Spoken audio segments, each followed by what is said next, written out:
시청 여러분 안녕하십니까? 장일입니다. 오늘은 대중영화 이해 15번째 시간입니다. 오늘부터는 2시간에 걸쳐서 영화와 사회라는 주제를 다루어 보도록 하겠는데요. 일단 오늘 이 시간에는 영화와 시대상, 사회상, 그리고 그에 대한 우리 관객들의 반응 등에 대해서 알아보도록 하겠습니다. 먼저 사회의 가장 기초적인 단위라고 할 수 있는 가족, 그 가족의 모습이 영화적으로는 어떻게 표현이 되고 있는지, 그리고 그 가족이 구성하고 있는 그 가족을 구성하고 있는 구성 요소들, 구성 요소로서의 가족 구성원들이 사회적으로 어떠한 문화를 형성하고 그러한 문화의 양상들이 어떠한 식으로 변모해 왔는지 등에 대해서 살펴보도록 하겠습니다. 그렇다면 먼저 준비된 화면을 보시고 이야기를 진행해 나가도록 하겠습니다. 동서양을 막론하고 가족은 영화에서 가장 중요시 다뤄지는 소재 중 하나다. 가족은 인간이 개인의 문제를 떠나 사회라는 개념으로 확대됐을 때 가장 처음으로 만들게 되는 기초적인 사회 구성체다. 이런 이유로 개인보다는 단체를 중요시하는 동양 사회나 개인의 권리를 중요시하는 서양 사회 모두에 있어 가족은 특별한 의미가 있다.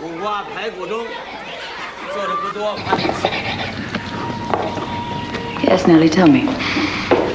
How can I help? 영화에서 가정이라는 공간을 중심으로 하고 있는 대표적인 장르는 멜로 영화다. 멜로 영화는 멜로드라마를 원형으로 한다. 멜로드라마는 역사적으로 근대 유럽 사회의 부르주아 계급의 성장 과정과 맞물려 발전했다. 18세기를 전후해 급성장한 신흥 부르주아 계급은 정치, 경제, 사회의 전 영역에서 구귀족 계급에 도전하고 그들을 타파하고자 했는데 특히 문학과 예술은 새로운 계급의 정당성을 윤리적으로나 미학적으로 정립해 나가기 위한 주요 영역이 됐다. 이런 배경 속에서 새로운 인간관계와 도덕관을 형성하고 재현할 수 있는 문화적 형태로 멜로드라마가 형성됐던 것이다. 멜로드라마의 특성은 가정이라는 한정된 공간과 가족이라는 집약된 인간관계에 집중한다는 점에 있다. 제한된 공간과 인간관계를 배경으로 거대한 서사 구조보다는 미시적인 사건이나 인간의 내밀한 감정작용이 중요시된다. 멜로드라마가 감정의 과잉과 복잡성을 띠게 되는 이유도 여기에 있다. 사회적인 문제가 개입된다고 하더라도 사회적 차원의 얘기로 광범하게 표출되기보다는 개인의 주관적 해석과 경험을 통해 표현된다. If you felt well enough to come, just to let you know I am making the crab thing. Not that I imagine it makes any difference to you. Of course it makes a difference. I love the crab thing. 사랑해요. 멜로 영화는 멜로드라마의 전통을 이어받아 가정 또는 가정을 중심으로 한 인간관계에 주된 관심을 둔다. 인간관계에서 빚어지는 사랑과 갈등, 복잡한 감정들을 정교하고 풍부하게 그려낸다는 점에서 멜로 영화는 때로 과잉의 미학으로 특징 지어지기도 한다. 우리가 흔히 여성 관객을 위한 영화라고 부르는 영화들이 멜로 장르에 속하는 경우가 많은데 이것은 사회적으로나 문화적으로 가정은 여성적 공간으로 가정의 외부 세계는 남성적 공간으로 인식되기 때문이다. 멜로 영화의 주된 무대인 가정은 여성 중심적인 공간이다. 가부장적인 사회 질서에 의해 통제되고 억압받지만 여성적 감정과 욕망이 표출되는 계기들을 멜로 영화는 그려낸다. 연인과 함께 새로운 가정을 꾸미기 위한 여성의 노력 또는 새로운 삶을 찾아 가정으로부터 탈출하고자 하는 여성의 위험한 욕망 등이 흔히 사용되는 멜로 영화의 모티브다. 혹은 일상의 미묘한 갈등이 부각돼서 나타나기도 하는데 가령 겉으로는 가부장 질서를 따르지만 심리적으로 반발하는 여성의 자기억압적인 욕망 작용을 예로 들 수 있다. 영화는 이렇게 복잡한 감정을 가시화하기 위해 다양한 표현 방식을 동원한다. 방과 문으로 표현되는 폐쇄와 개방 구조, 조명과 그림자로 나타나는 명암 구조 등 가정의 미장센은 여성의 심리를 표현하는 중요한 역할을 한다.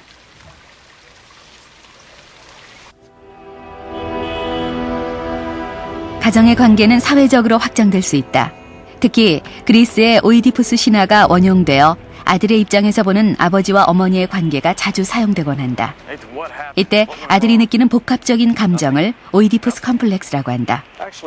오이디푸스 컴플렉스 속에서 아버지는 아들에게 사회 질서를 가르치고 금기와 처벌의 원칙으로 강제하는 존재로 묘상된다. 어머니는 아들에게 있어 사랑과 욕망의 영원한 대상이다.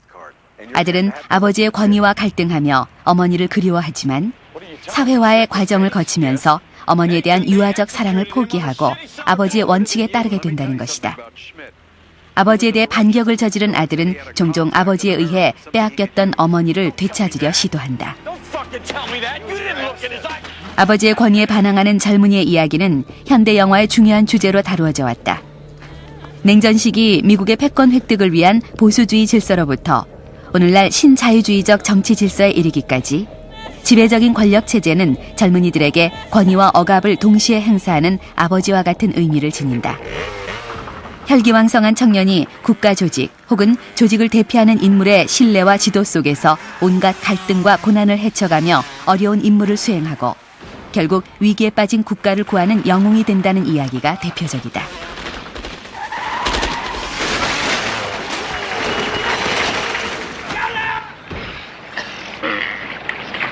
절대적 존재로서 아버지가 부재하는 상황 역시 영화에 자주 등장한다.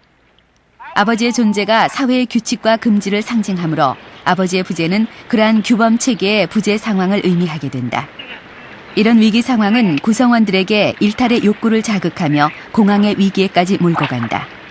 한편 그동안 아버지의 통제에 의해 억제돼 있던 젊은이가 자유와 해방을 경험하고 새로운 모험을 감행할 수 있는 기회가 되기도 한다. 이처럼 영화 속 아버지 부재의 상황은 비일상적인 위기를 유발한다. 이 비일상성의 계기로부터 기존의 질서를 회복하기 위한 투쟁의 내러티브가 펼쳐지거나 반대로 새로운 질서를 형성하기 위한 모험의 내러티브가 전개된다. 아버지 권위의 와해 혹은 부재의 내러티브는 영화가 만들어지고 보여지는 현실적 상황과 밀접한 관계를 맺고 있다. 이런 점에서 베트남 전쟁에 대한 반전 시위가 전 세계를 휩쓸던 시기에 방황하는 젊은이들의 이탈을 그린 영화들이 다수 등장했던 것은 우연이 아니다. 이는 비인간적인 전쟁을 강행하며 폭력적인 지배체제를 확장하려 했던 미국 중심의 냉전체제 질서에 대한 부정과 반발의 정서가 영화 문화를 통해 표출됐던 것으로 이해할 수 있다. 예를 들어 디어 헌터는 베트남 전쟁에 참전했던 방황하는 남녀 젊은이들의 비극적 삶의 이야기를 담고 있다.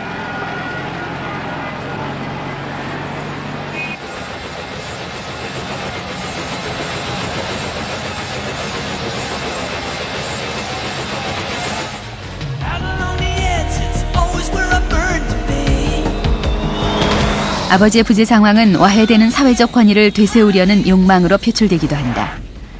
1986년작 토니 스콧 감독의 탑건이 대표적인 이해가 될 수 있다.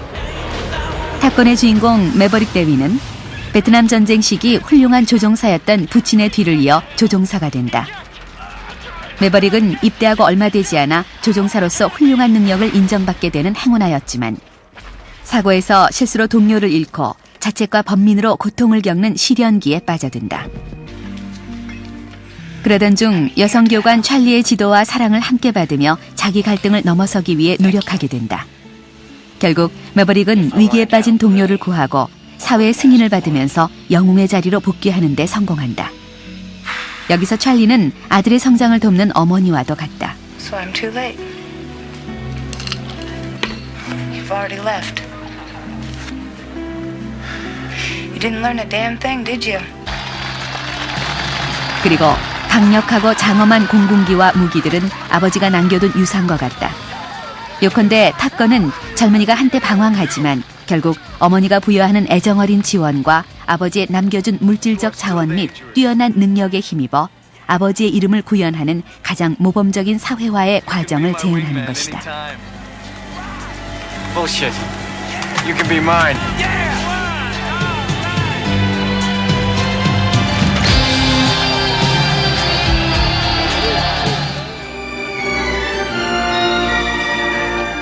아버지의 부재라는 점에서 1980년대 전 세계의 어린이들의 가슴을 설레게 했던 영화 스티븐 스필버그 감독의 E.T.를 떠올려보자. 2002년 E.T. 탄생 20주년 기념으로 디지털 버전으로 변형, 재상영될 정도로 E.T.가 전 세계 영화 문화에 외계적 상상을 불어넣은 의미는 매우 크다. 외계로부터 온 과학자임에도 불구하고 어린이와 비슷한 자그마한 키에 귀여운 얼굴을 지닌 E.T.의 모습은 당시 어린이들 사이에서 획기적인 인기를 얻었다. E.T.는 지구의 침입자로서 위험스러운 존재 또는 야만적인 괴물로 나타났던 기존의 외계인의 이미지를 완전히 탈피하고 순하고 지혜로우며 친밀한 인상으로 등장했다. 그래서 E.T.는 비교적 거부감 없이 어린이의 친구이자 보호자이자 정신적인 지주로 자리 잡을 수 있었다.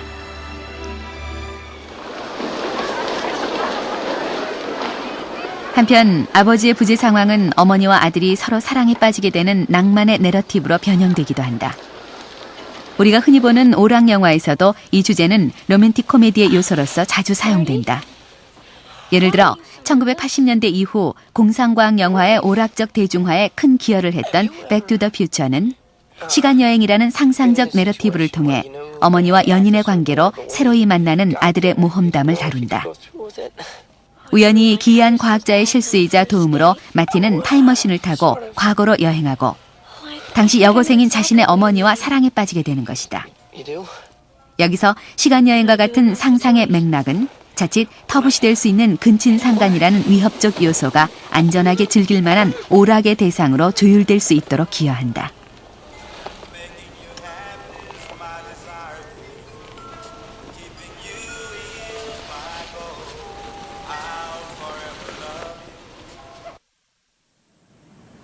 이 갖가지 영화들을 통해서 이 인간과 사회의 모습이 영화적으로 어떻게 표현되고 있는가에 대해서 잠시 살펴보았었는데요. 이 영화와 인간 혹은 영화와 사회를 이야기하기 위해서는 가장 먼저 그 사회를 구성하고 있는 기초적인 요소라고 할 수 있는 가족의 문제를 언급해야 될 것 같습니다. 특히 이 멜로드라마나 멜로영화라는 형식을 통해서 보여지는 이 남녀 간의 관계라는 것은 그 사회의 구성 요소인 가정을 이루기 위한 첫 번째 관계로서의 남녀 간의 관계를 다루고 있다고 생각할 수 있겠습니다. 나아가 이 남녀 간의 관계가 어떠한 위기에 봉착했을 때 주로 그 위기는 그 사회가 수호하고자 하는 질서, 주로 가부장제적인 질서에 기초한 위기라는 점 또한 기억해 두시면 좋겠고요.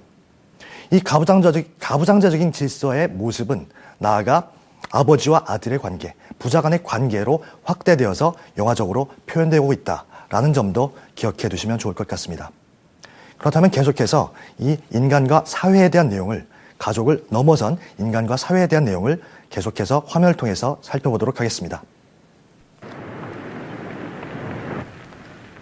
앞에서 가족관계를 사회적으로 확대 적용함으로써 영화 텍스트의 사회적 의미에 대한 해석의 폭을 넓힐 수 있음을 확인했다. 그러나 반드시 가정과 사회가 부모와 남자아이로 구성된 삼각관계 속에서 작동하는 욕망과 갈등이라는 심리적 틀 안에서 해석돼야만 하는 것은 아니다. 현실적인 사회문화적 맥락에 따라 그리고 구체적인 관계와 사건의 성격에 따라 보다 다양한 관점과 이해가 가능할 것이다.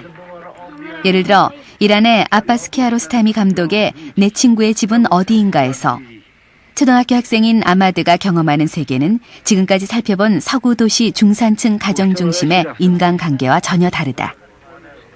선진 도시문화 대신 후진국의 빈곤한 농촌 지역에 사는 어린이 아마드에게 있어 그의 인간관계는 가족적인 구조에 묶여 있다기보다는 친구, 이웃 또는 우연히 만나게 되는 낯선 사람들에 대한 관심과 애정에 의존하고 있다.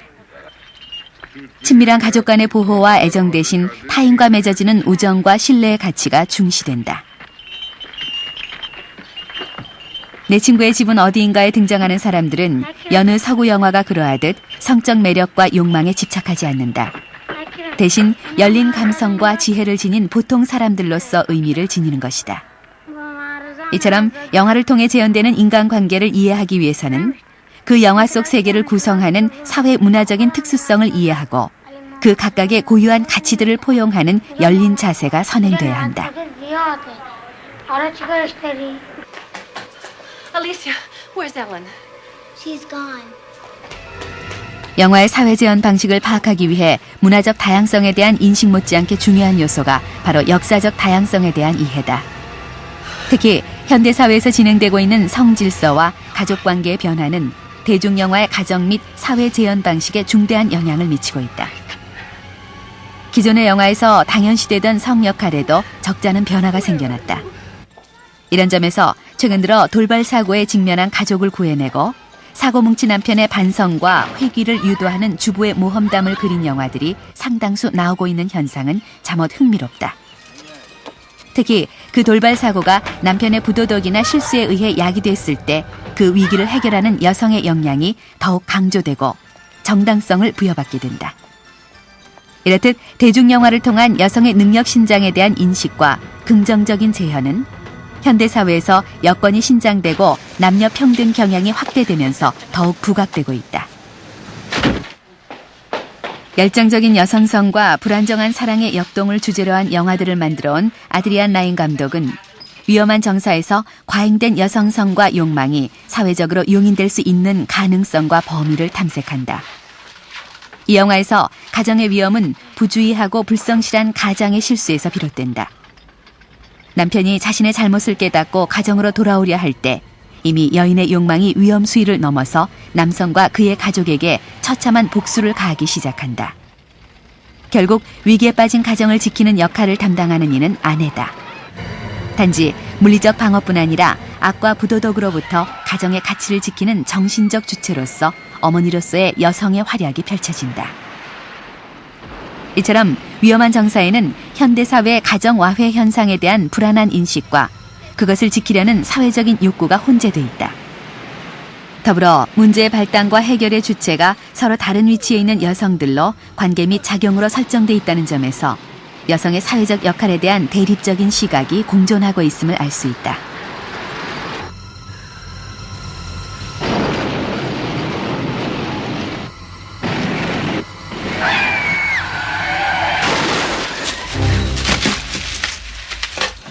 우리는 패닉룸 내러티브가 남성의 공격적 힘에 대해 이것을 극복하기 위한 여성적 방어력의 대립구조로 구성되어 있음을 알 수 있다.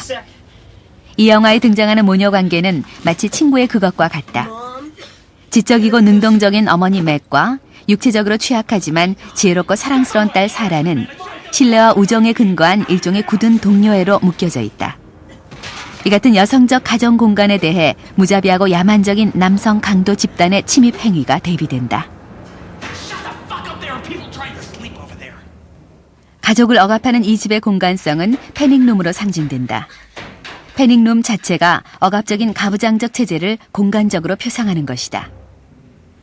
패닉룸은 원래 어떤 외부로부터의 물리적 공격도 견뎌낼 수 있는 완벽한 보안 및 방어 장치를 갖춘 방을 의미한다. 또한 사적 재산의 가장 안전한 금고 역할을 하기도 한다.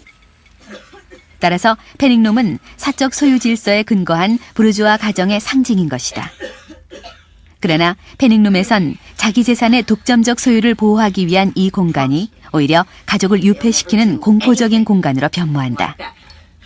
즉, 이는 배타적인 사적 가족 공간이 오히려 인간 주체를 억압하고 왜곡된 사회관계를 유발하는 기제로 변질되고 있음을 시사하는 것이다.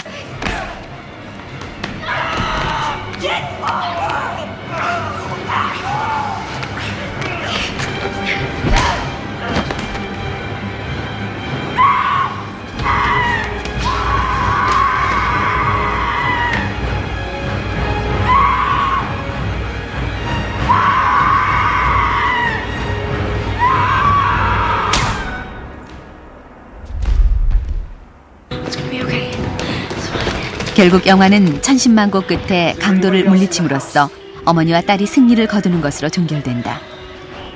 이 고난과 승리의 내러티브는 패닉룸이라는 공간적 은유를 통해 억압적 가족 구조로부터 독립적인 두 여성이 고난을 이기고 자립에 들어서는 과정을 보여준다.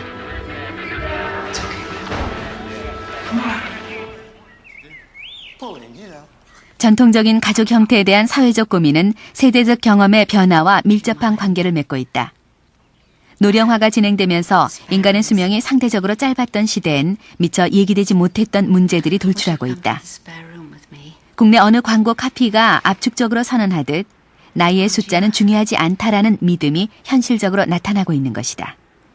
특히 인간관계에 대한 욕망이라는 문제에 연관지어 볼 때 인생의 쇠퇴기로서 노년기가 아닌 인생의 전환기로서 노년기를 자리매김하는 변화가 눈에 띈다.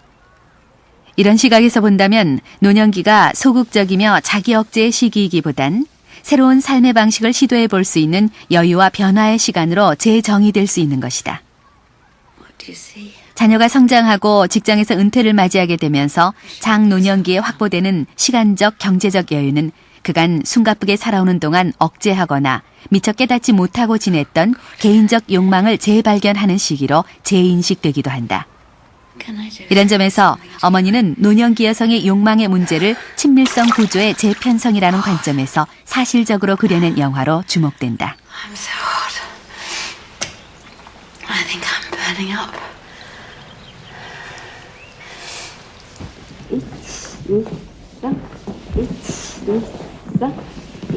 남성적인 권위가 약화되는 현실 상황을 반영하듯 연약함과 무기력의 주체로서 장년기의 남성이 영화의 주인공으로 등장하고 있다. 이것은 전형적인 남성 주인공 이미지인 가부장적 남성이나 영웅의 모습과는 대별되는 현상이다. 감성적인 노동자, 중성적이거나 여성적인 청년, 무기력한 가장 등 다양한 이미지의 남성상의 등장은 기존의 권위주의적이고 공격적인 남성상을 대체 보완하는 경향을 보인다.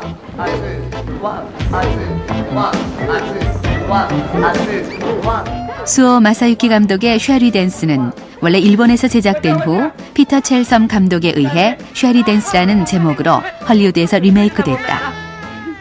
급격한 현대화의 역사를 걸어온 일본의 장년기 남성상을 그려냈다는 점, 그리고 아시아 지역적인 영화가 미국화를 통해 세계적으로 보급된 점, 그리고 이러한 지역성이 미국화와 세계화를 거치면서 변모하게 되는 점 등 이 영화는 여러 면에서 흥미로운 요소들을 지녔다.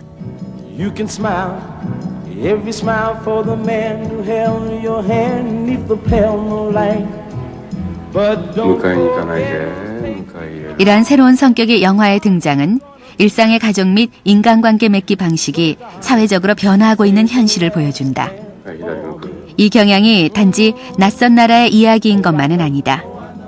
탈근대화의 변화를 급격하게 겪고 있는 한국 사회에서 이러한 영화적 모색 작업이 활발히 진행되고 있다는 사실은 놀라운 일이 아니다. 勝つためにはとにかく目立つこと、動くこと。何しろ十何組も一緒にフロアに立って踊る時間はたったの1分そこそこ。審査員がそれぞれの組を均等に見るとすると10秒ないんですからね。 한 사회 내에서 그 사회 구성원으로서의 우리가 맺게 되는 관계는 단지 가족 관계에만 국한되는 것은 아닐 것입니다. 가족을 벗어난 많은 관계들, 친구, 직장 동료 혹은 선생과 제자와의 관계 등등 이 모든 인간 관계들이 영화 속에서 어떻게 녹아들어 있는가 하는 문제를 찾아내는 것은 실로 흥미로운 일이 아닐 수 없겠습니다. 특히 이 전통사회에서 현대사회로 변모하게 됨에 따라서 한 영화 속에서, 특정 영화 속에서 드러나는 그러한 관계 양상 역시 수시로 변하고 있다라는 점을 기억해 두시면서 많은 영화들을 관람하신다면은 그 영화로부터, 특정 영화로부터 훨씬 더 많은 것을 얻어낼 수 있지 않을까 생각해 봅니다. 그렇다면 다음은 영화계 현장을 탐방해보는 시간, 영화 산책 시간인데요. 오늘은 두뇌 유희 프로젝트 퍼즐의 시사회를 다녀왔다고 합니다. 함께 장면을 보시도록 하겠습니다.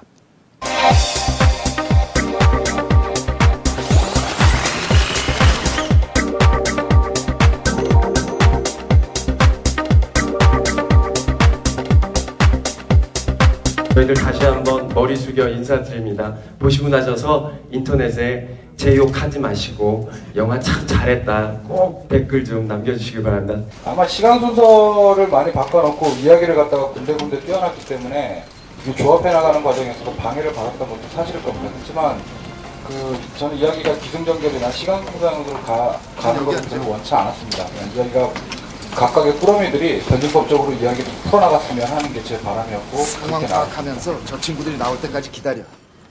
저 안에서 무슨 일이 벌어지면 그때 움직여.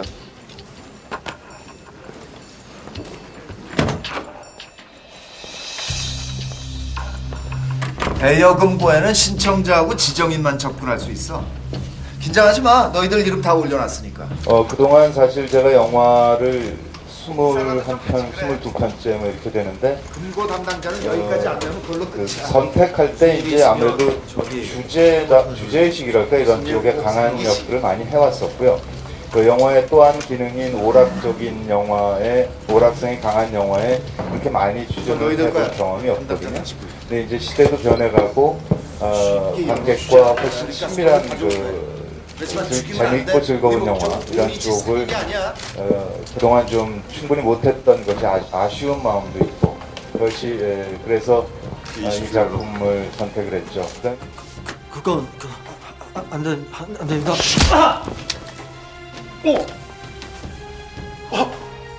너랑 노닥거릴 시간 없어.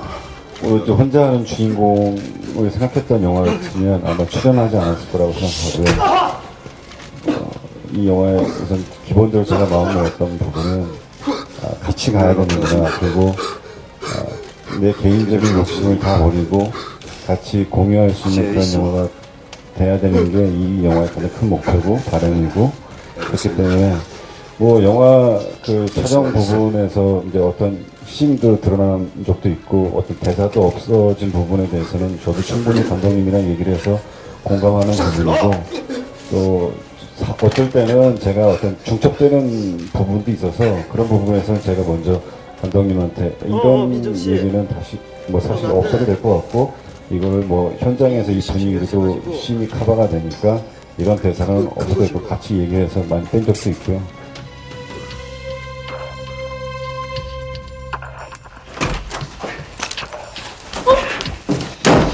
조용해.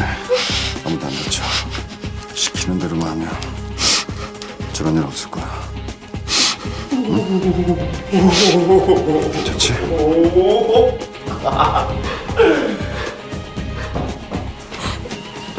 27열어. 조금만 가운데 쪽으로 오시고요. 좀만 더요. 좀만 더 이쪽으로 와주시면. 네. 시나리오 단계에서 썼던 저수지의 개들은 당연히 뭐 제가 채용을 했어요. 왜냐하면 제가 석사 논문의 주제가 타란티노 영화에서 그 저수지의 개들하고 펄픽션 두 가지를 주제로 잡아서 썼거든요. 그거 뭐 굉장히 많이 영향을 받았습니다, 사실은. 제가 좋아하는 감독이고 어떻게 보면 오마주 형식도 어느 부분은 좀 있습니다. 근데 그 부분 차용했던 거에 대해서는 별 부담은 없습니다. 뭐랄까 재밌고 조금 다른 스타일로 좀 했었으면 했었습니다. 저수지의 개들 봤을 때 중간에 밀고자가 나오잖아요. 근데 저는 그걸 끝까지 가지고 가고 싶었어요. 그래서 그렇게 만들어 보고 싶었고 이렇게 만들었습니다.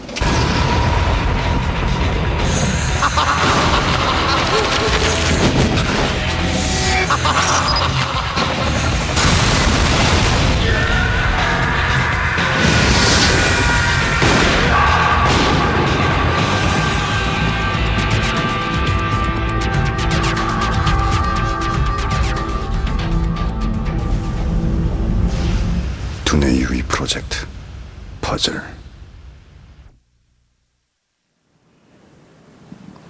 오늘은 영화와 사회라는 대주제 하에 영화와 시대상의 문제, 그리고 사회상의 문제, 또한 그 사회 속에서 우리 인간들이 맺고 있는 관계 측면, 가족관계, 친구관계, 부자관계 등등에 대해서 살펴보았습니다. 다음 시간에는 좀 더 심도 있게 영화와 사회 문제를 다뤄보도록 하겠습니다. 오늘 하루 수고하셨고요. 다음 시간에 뵙겠습니다. 고맙습니다.